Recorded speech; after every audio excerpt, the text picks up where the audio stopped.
Oh, 3, 2. Yo, what's up? I'm Bein with Fresh Wet Paint, sitting here at Grand Central in Miami, FLA. Yep. We're here for the first ever Slow Roast monthly party. Sitting next to me is the legendary 3-time DMC world champion Slow Roast motherfucker, fuck boy killer, DJ Craze. What's up, DJ Craze? What up? How you doing? Hell yeah. So I'm super stoked to see. That was a great intro, by the way. Oh, it was all true, right? I got it right. That is all you.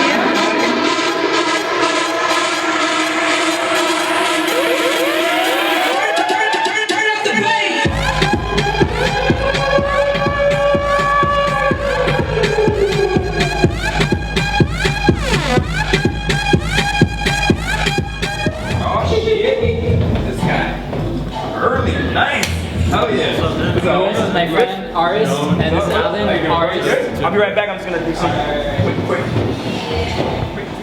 So tell me about what the Slow Roast crew is all about. What is the Slow Roast brand? What do you bring into the scene that's different from everybody else?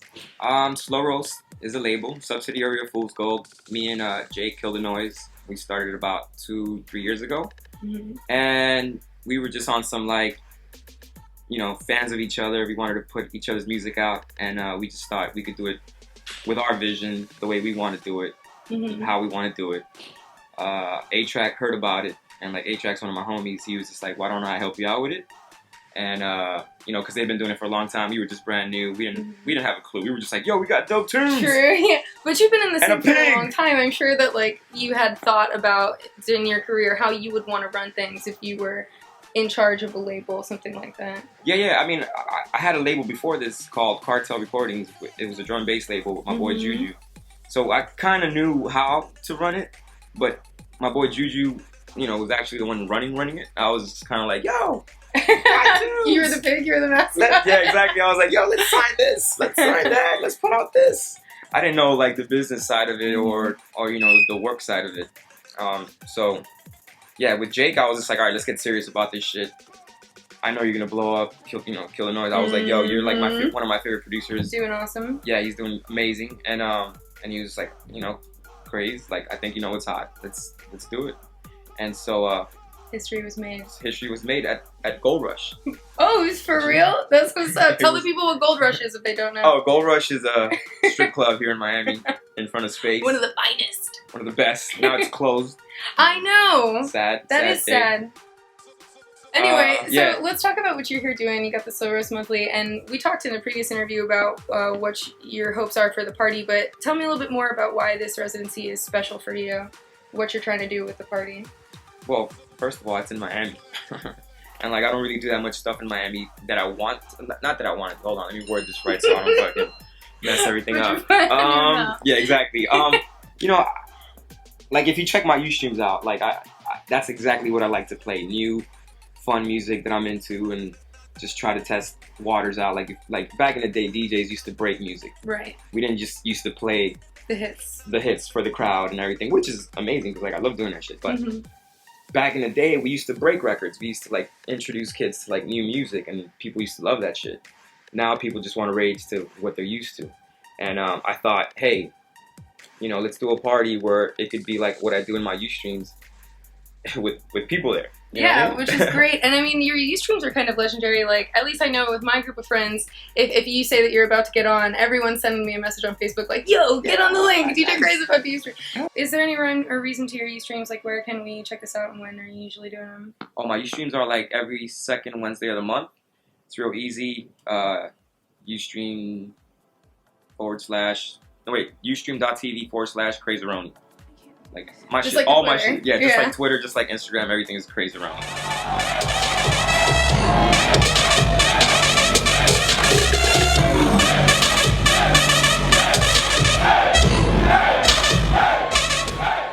So, you've been a legend in the scene for years, but you've always stayed repping Miami. And I think that's really cool because I think a lot of people who get big in Miami have this dream of going to some place like LA or New York. But what keeps you here in Miami? What do you think makes this place really special?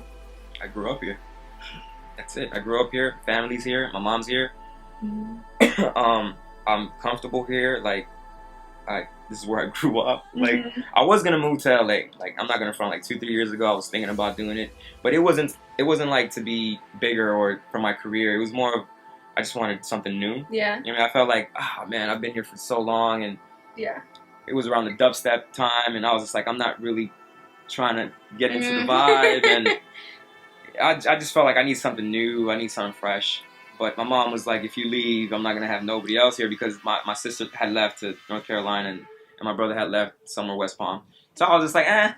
And like, you know, my daughter was going to school and she was already comfortable. So I was like, nah, I'm staying in Miami. This is where I grew up. This is where I'm at. DJs can be good family guys. Yeah, we could be good family guys. They can party and they can hang out with mom. Stay there for mom. Oh yeah, my dudes. Shout out. I also found out today that you filled in for A-Track as Kanye's DJ on the Glow in the Dark tour. Yeah. Can you tell me what that experience was like? That's a huge tour, and it looked amazing Yeah, from the that's videos like, I saw. yeah, that's like the biggest thing I've ever been part of. I mean, it was Kanye, you know, fucking right before Dark Fantasy. Yes. And it was around the 808s and Heartbreak era, and it was just amazing. I had never been on something that big scale before, and opening up, I mean, not even opening up, playing with Kanye and like fucking thousands of people, and it was nerve-wracking, but I didn't have that much responsibility because he didn't make me do that much. Right. It's not like you're up there I was freaking just, out. Boom. He's got a thing. He's got a vision. Yeah, exactly. I wasn't really vision. doing that much, and you know, A-Track had just given it to me, so he thought A-Track was like the greatest ever of all time, so he wasn't trying to test my waters, and I was just like, yo, yeah, like for real, I could get down, dog. Yeah. Like I could fuck it up, and he'd just be like, just play your role, just it's all good, and I'll just be like, all right, yeah, he's telling me to play my role. I'm like, I'm okay with that, you know. I was like, amazing.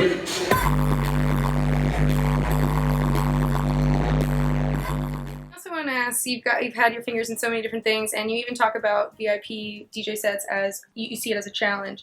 So for you, with so much skill and such a work ethic, always trying to push things, how does it make you feel when you hear other DJs say that, oh, I'm not even really doing anything, I'm just like pressing a button and letting it go, or when people try to act like there's not very much going on during a DJ set? Just what runs through your mind? it's a different time, different era, different vibe. Like, you know, now it's more about producers. It's not really about your DJing skills or even DJing. Like, kids don't come out and like look at you and like think, okay, you better do some shit, some cool shit.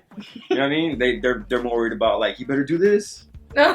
Or you better do this. Cause you know, they're not worried about like the skill aspect.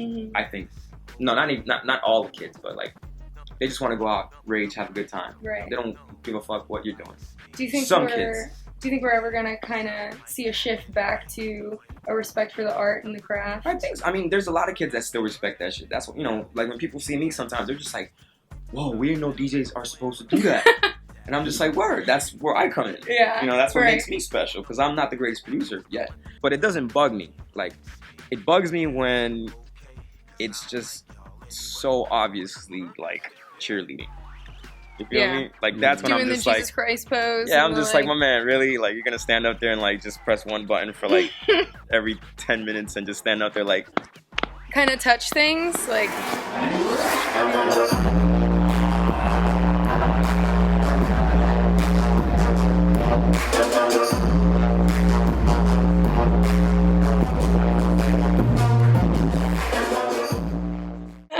But you know, whatever floats your boat, I don't care. It's like, but you know, it does bug us DJs that actually put in work. Of course. Because I wish I could be making the money that they're making, but hey, now that's why I'm So busting my ass to true producing. artists. Yeah. Well, Yeah. so tell me about that. What are you working on over here, Mr. Yet? Well, like, I'm working on my stuff. Like, I'm a perfectionist, and like, usually the stuff that I'm working on, by the time I finish it, that kind of style is kind of like moving on. Because I'll just work on something for like way long and change it up like 15 times, and by the time it comes out, I'm just like, oh, this is not even popping anymore, because people switch up their vibes so quick nowadays. But I'm learning how to like finish my ideas quicker, and I'm working with a lot of people. I have a Moomba EP that's gonna come out soon with GTA and with Sazon and Booyah and a couple of the, you know, dope Moomba Cats, and then I'm gonna have like 2 solo tunes and on that stuff. I have a project with Clever called Café con Leche, and like we're really doing cool shit, and like we're finishing it really fast. So yeah, he's another crazy dude on the decks too. Oh yeah, he's the man, and like now he's like he's really inspiring me because he's calmed his whole rock star life down. You know what I mean? Like before he used to be a nut, and now he's just like focused and so positive and like sober and all that shit. So yeah, he's inspiring me right now. Like we're making cool shit. We're doing Scratch Nerds 2 and Café con Leche, and yeah, I'm trying to finish up all my stuff. Like I got like 2 or 3 EPs that I'm working on. Gonna try to finish that shit. You just gotta let us know when they're done, when they're ready to be heard by the people. I gotta let myself know when they're done. When I know, I'll let you know. Well, good luck. Thank you so much for taking the time to talk to us, DJ Craze. Yes, Cat Bein, Push Up Paint, Miami 305. Hell yeah, hell you. Let's go party. Let's go party.